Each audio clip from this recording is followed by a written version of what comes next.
Hi guys, this is Umair. I welcome you in this third part of this series. In this series, I will talk about two main important things that we can work along with Photoshop. Before start talking about the tools inside Adobe Photoshop, one thing I want to mention here that it is very important to organize and manage things. If you want to be a really good professional photographer or a graphic designer, then you might be working with so many images, hundreds and thousands of images. So in a long run, you will face so many problems in organizing images, in managing the stuff that you are working with. So Photoshop and Adobe really help us in doing these things. So first I will be talking about Adobe Bridge, which is a separate tool other than Photoshop but can be used with other Adobe tools and Photoshop obviously as well. So what you need to do in order to open Bridge inside Adobe Photoshop, you need to go to File and browse in Bridge.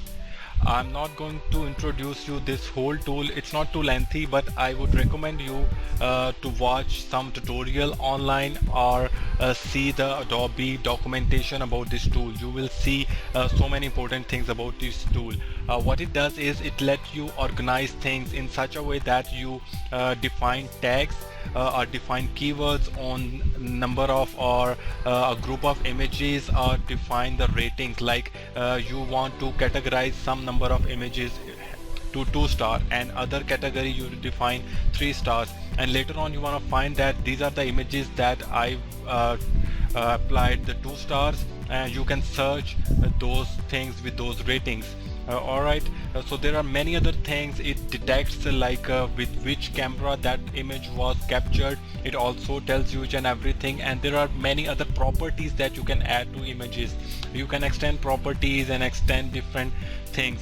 So you can see that this is the desktop, my desktop, and this is the image. You can see that I have clicked this image, and you can see that its name, its type, and when it was created, and other important things. These are the properties that you can modify, that in which city this image was made or captured, who was the creator, and there are many other properties that you can edit like this. Later on it's going to really help you out, and if you add the city to any number of images, and later on if you want to search that these are the images that were captured or made in California, you can search right here that California images, that it will show all the images in that particular folder that was captured or made in California.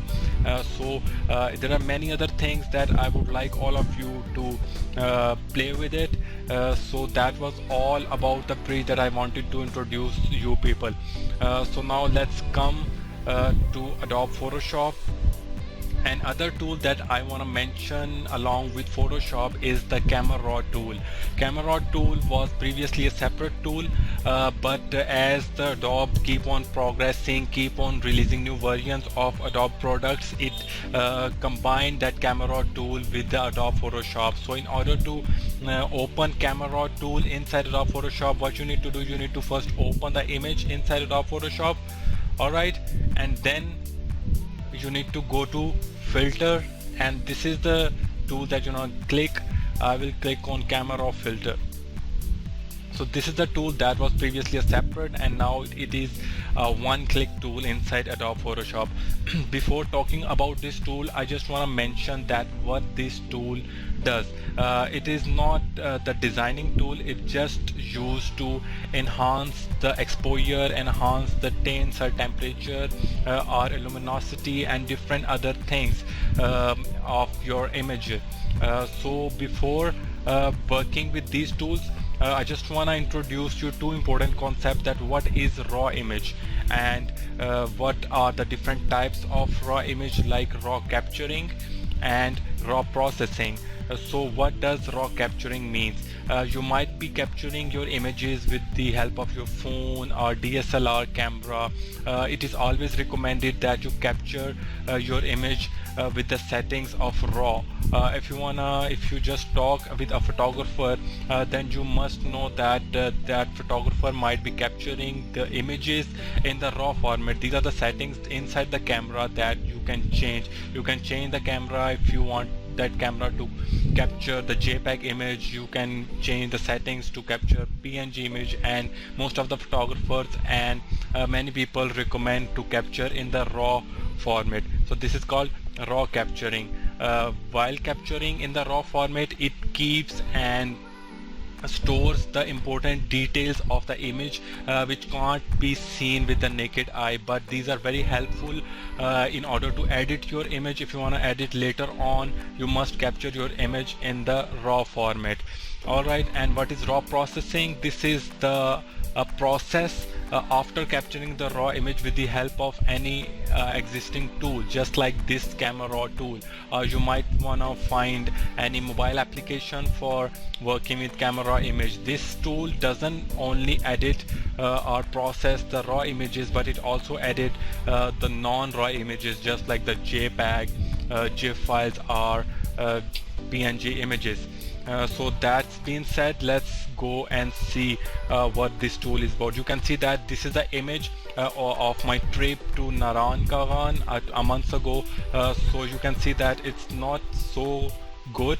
I just want to increase its light, its screen, increase its exposure so that we may have a better view of this image. So what I want to do is I want to increase the temperature. So what is temperature is temperature is the sunlight.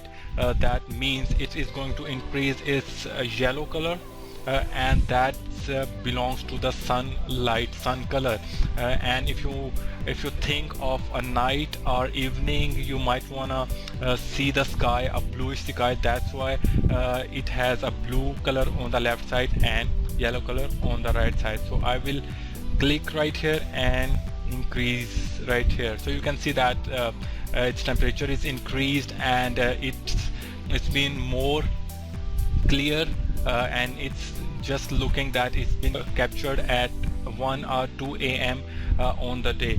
So I think this is a nice 40 plus point, and I just wanna decrease the tint for that image. Alright, and right here I just want to increase the contrast a little bit, highlights and shadow a bit lower, and whiteness, I just want to increase the whiteness of this image, and lower the blacks. And other thing that I want to change is the saturation. Alright, so you can see that with these amazing tools and with minimum amount of time you can edit your image. If you don't want to crop images or change the background of images, but you want to bring dead images, dark images into life, or adding some lightning effects into that image, this is the panel, and this is the basic panel. Most of the time you spend on this panel, but for professional photographers, they prefer to use other panels as well. These are the very important panels. They are rarely used, but I just wanted to mention you about this tool, which I will explain in details in my coming videos. So stay tuned and subscribe this channel if you want to learn more, because these are very important. There are some theory and techniques that how much values we should increase in order to come up with our results. Alright, hope you like it, and make sure to subscribe this channel. See you in the next video. Thank you.